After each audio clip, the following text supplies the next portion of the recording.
Every study that you read about in the papers references the same set of figures as part of their data. Would you like to know where the figures come from? Well, I know you don't, but you're going to listen anyway, right? The original figures were made up by Adolf Hitler in his office about 1938 or something. He hated smokers. He was a vegetarian, which good enough reason to eat meat, guys, you know what I mean? He was a non-smoking vegetarian and promptly tried to take over half the world, march people off to the death camps. So I'm going to eat my meat, smoke my cigarettes. That means I'm not Hitler. But that didn't do as well with my credibility with good coughing in the background. Yeah, I've got the flu actually. I've got sort of over it semi. I've got a really bad head and bad stomach and stuff, but I've got no bogies. But anyway, I was like, yeah, he basically made a lot of figures up to try and convince the people of Germany to give up these things. Now, it sort of worked to a point, right? And people forgot about it until they started doing the smoking studies.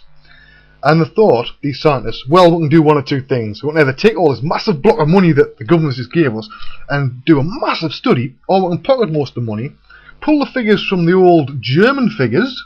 Of course, he made them up saying there was like 200,000 people, you know, in this study. And they thought, great, perfect, proves our point, smoking's bad, whoa, you know.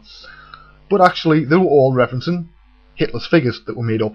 So, unless you find a truly independent study, you'll find every single study that's out there at the moment that says that smoking's bad for you, all reference Hitler's figures. So, until somebody comes up with some independent figures, I like a cigarette. Simple as that. It's sort of pretty flawless logic in my book, and even if it's not, I don't really care. What sort of person am I? Apart from highly annoying. Well, I started out as an escape artist, funny enough. Still hold the world record for that. Although Guinness no longer put escapology world records in the Guinness Book Records because they didn't like people like me, so I kept breaking their own record, and nobody else could do it. Simple as that. So they got a bit bored with that. Excuse me. So that's what I've done. I've been a performer. So that's why I've got such a outgoing, happy, smiling, shiny personality. I've been many things in my life. Been a guitar teacher, taught directly through grade 8. Been a session musician. God, I've been a lot of things. I've been a sort of web consultant, code consultant. I used to program in 12 languages. Now I can probably program about 2 because I'm out of practice. Do all sorts of things. Got a load of albums worth of material from the past 12 years ago that I've just put up on my site. I should mention the site, www.dash.slash.all-one-word.net. Right, that's my professional sort of site, or as I call it, my ego site. That's where I put all the art, all the other stuff. There's a blog there, and if you look in the little blog, special blog section, there's a section there that's got a hidden page with my music on. Do bear in mind it was recorded from between 15 and 6 years ago, so you know, make of that what you will. Anyway, I can be a little bit over the top and a bit too intense, apparently. Been stuff I've said about me a number of times over the years, and it is rare. It becomes from performing. If you're standing on your own in a straitjacket in front of 20,000 people, it's no good being a shrinking violet. So that's where that comes from. It sort of sticks with you. Am I big-headed? Probably.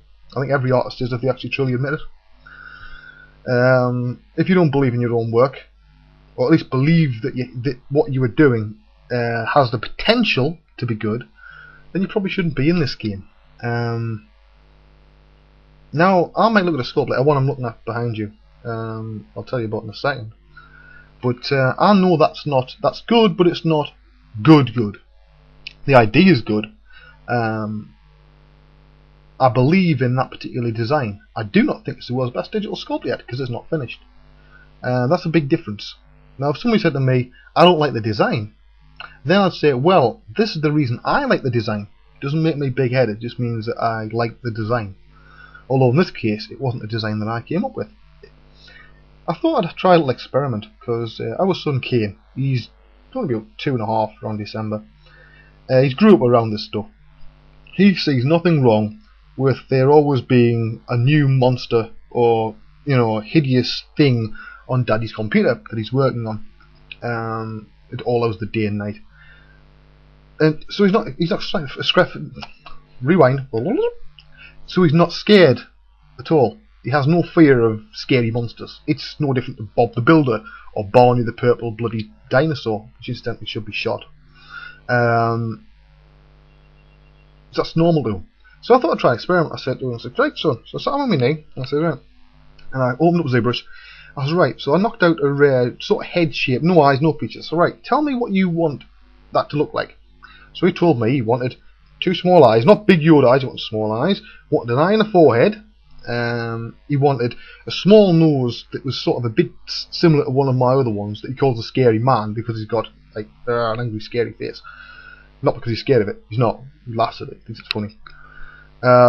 Asked him what sort of mouth he wanted, and this was the revolutionary part.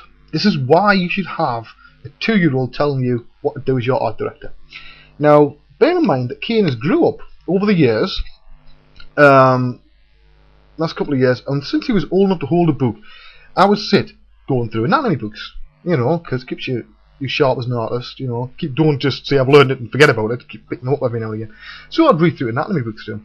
So he knows the parts of the human body, he knows basically what they do. Sometimes he gets it a bit wrong, but overall not too bad. So he said he wanted gonads instead of a mouth. He wanted gonads right there, a small nose, eyes and stuff. And I thought that's that's something I would never come up with in a million years. It was quite funny because when my parents came around to pick them up today, I always put whatever I'm working on as my wallpaper. Not for an ego thing, no. It quite simply means that then, whenever I'm walking past the computer, whether I'm taking time off to do the hoovering, making a cuppa, playing with Kane, it's there in the background. You can see it at the corner of your eye. And after like a few hours, you start to see problems that you maybe can't see originally when you get too close into a piece of art. So this is, that's probably the best design you've ever done. So I had to admit it wasn't me that did it. It was Kane. So when I post this on ZBrush Central, I'm going to have to credit Kane Robson, age 2.5, as the designer. Now I know people aren't going to believe me, but if it's the ones that have got kids, I think they probably will because they know what it's like. Kids are like sponges. They pick up all sorts of things. So in his case, he's picked up art and things like that. So there you go. Now he's out for another 4 hours. So I've probably rattled on for about half that bugger just with this. You'll notice that I can talk for England. Should I ask the typical question, Cam, that sort of makes me sound. I was looking at the picture here, like the pictures. My God, it looks like a 1960s video or something. And it sounds as though I've been speaking into a bean can. I hope it's not being too annoying for you all. Hopefully, now I've got this thing working, at some point I'll pick a better one up and a better sort of microphone type interfacey domes, and those fingers are going to go crazy with the encoding. Let's make YouTube codec work for a living. Go on, hey, work you bastard! Because you always work on what's still on the screen. But anyway, right. As I went about 65 zillion tangents everywhere, you can tell I'm not well. At least I hope you can. I'm not like this normally, I'm normally reasonably sane. Right. I'll see you all next time, should there be a next time. This is what I look like. This is how rough it gets. Hair not combed, I've got the flu, my skin's dry as hell because I've been ill, and I've got an old grey t-shirt on. And I'm speaking in my normal everyday voice, which means 3/4 of America cannot understand this. So, there you go. And that looks like somebody's just popped up. Oh, it's David Bates from Subd's Coder. I'll just tell them 2 seconds. Right, that's my cue to quit this, and I will see you all whenever. Might not see you. You might not care. Do I care? Not really. You don't care, I don't care. Bye bye.